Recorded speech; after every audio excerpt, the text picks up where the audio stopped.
जय माँ जालपा।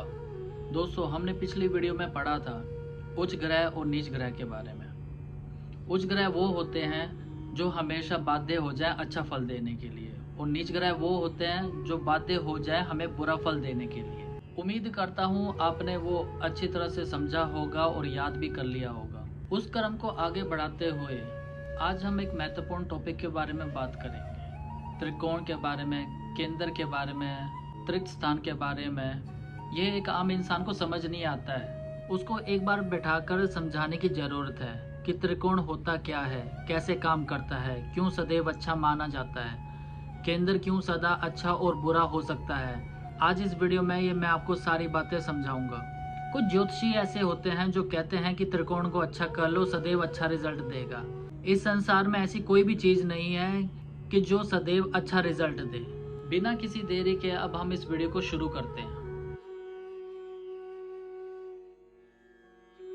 अब आपके सामने एक स्क्रीन पर एक चार्ट दिख रहा है। 1 4 7 10 ये केंद्र कुंडली माने जाते हैं। केंद्र अच्छा भी हो सकता है और बुरा भी हो सकता है। आगे हम इसकी चर्चा लगन कुंडली के हिसाब से करेंगे कि ये क्यों अच्छे होते हैं और क्यों बुरे होते हैं।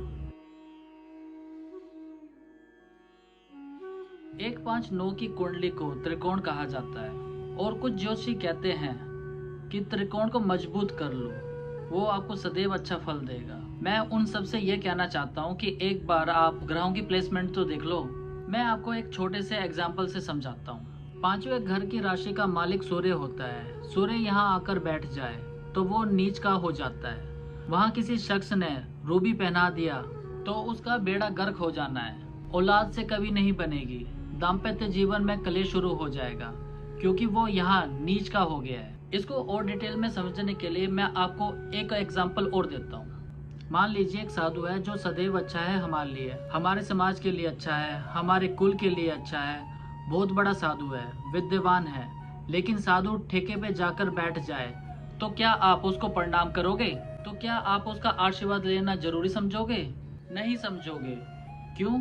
क्योंकि वो नीच जगह पे जाके बैठ गया है। वैसे ही सूर्य यहाँ बैठ जाए तो वो नीच का हो गया। वहाँ उसको माणिक नहीं पहनाना है। पंडित उसको सबसे पहले कार्तिक पूजा के बारे में बताएगा। कार्तिक पूजा का मतलब है उस ग्रह के आगे पहले हाथ जोड़ के हमेशा नमस्कार करे और वो उसकी नीचता को शांत कर देंगे। उसी तरह बृहस्पति जो कि नवमांश हैं, जो कि त्रिकोण के स्वामी हैं, अगर 10वें घर पर आकर बैठ जाए तो वहाँ किसी अनाड़ी पंडित ने यह कह दिया कि त्रिकोण को मजबूत कर लो। त्रिकोण मजबूत नहीं होगा, बंदा ही मजबूत हो जाएगा, परमात्मा के घर शीघ्र ही पहुंच जाएगा। ऐसा क्यों? क्योंकि वो नीच भाव में बैठ गया है। कर्म को नीच में ले जाएगा, कुछ भी बिगाड़ सकता है, कुछ भी करवा सकता है। कर्म में वो नीच का हो गया। वहाँ हाथ जोड़कर प्रणाम करना पड़ेगा और पाठ करना पड़ेगा और बोलना पड़ेगा, हे बृहस्पति देवता, यहाँ अपनी नीचता ना दिखाइए, अपनी कृपा दृष्टि मुझ पर बनाए। अब मैं बात करूं मंगल देव की। अगर मंगल देव नीच के हो गए तो कभी भी जिंदगी में मूंगा मत पहन लेना। खुद की प्रॉब्लम, मदर की प्रॉब्लम, दाम्पत्य की प्रॉब्लम, कामकाज से प्रॉब्लम और लाभ में भी प्रॉब्लम। तो मेरे दोस्तों, त्रिकोण सदैव अच्छा फल नहीं देता है। ध्यान देने योग्य बात है, जो विद्या जो चलती है वो कुंडली की सटीकता से चलती है। ग्रहों की प्लेसमेंट डिसाइड करती है कि ग्रह कितना अच्छा और कितना बुरा है। ग्रह सदैव अच्छा रिजल्ट नहीं देते हैं।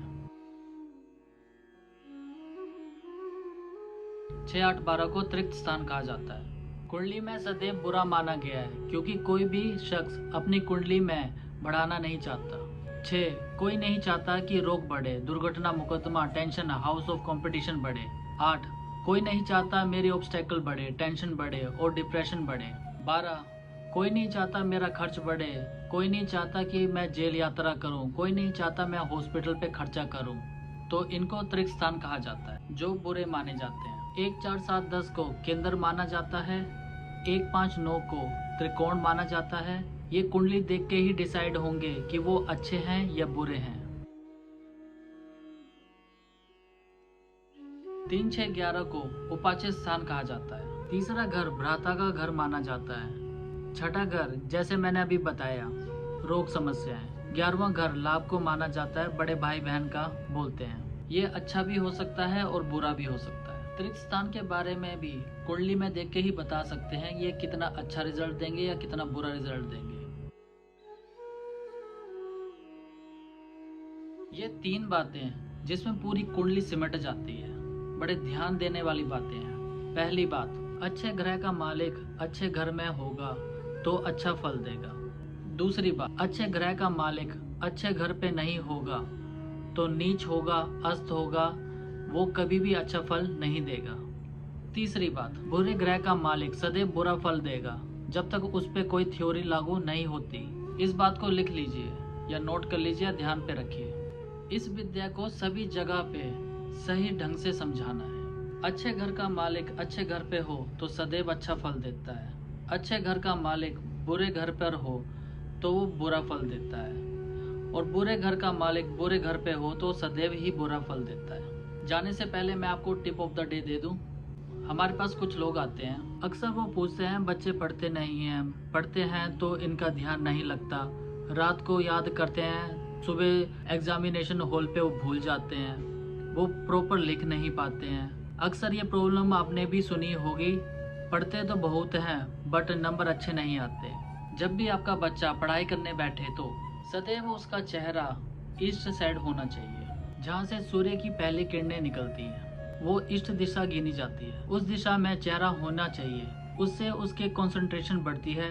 आइज, ईयर, नोज, टंग, स्किन, जो हमारी 5 सेंसेस हैं, जिस दिशा से लाइट आती है वो उस दिशा को एक्टिवेट हो जाती है। इससे नॉर्मल से ज़्यादा अच्छे रिजल्ट मिलते हैं। इसी में आप एक और चीज़ ऐड कर लीजिए, अगर आप पाठ करते हैं तो वो नॉर्मल से ज़्यादा अच्छा रिजल्ट देगा। गणपति जी का नाम लेना किसी भी पाठ से पहले ना भूलिएगा। जब भी आप पाठ करें सदैव आपका चेहरा उगते हुए सूरज की तरफ होना चाहिए। बच्चों को कंसंट्रेशन में लाभ होगा और पाठ करने से भी लाभ होगा। आप सभी को मैं एक बात और बताना चाहता हूँ, हर घर का दान करना जरूरी नहीं है, बट हर घर का नमन करना जरूरी है। आप किसी भी चीज के आगे नमन कर सकते हैं, उसके कभी भी कोई अशुभ परिणाम नहीं आते हैं। कुछ लोग ये वहम डाल देते हैं हनुमान चालीसा का पाठ महिलाएं नहीं कर सकती। हनुमान जी ने अपनी छाती फाड़ के राम जी और सीता माँ की छवि अपने अंदर दिखा दी थी।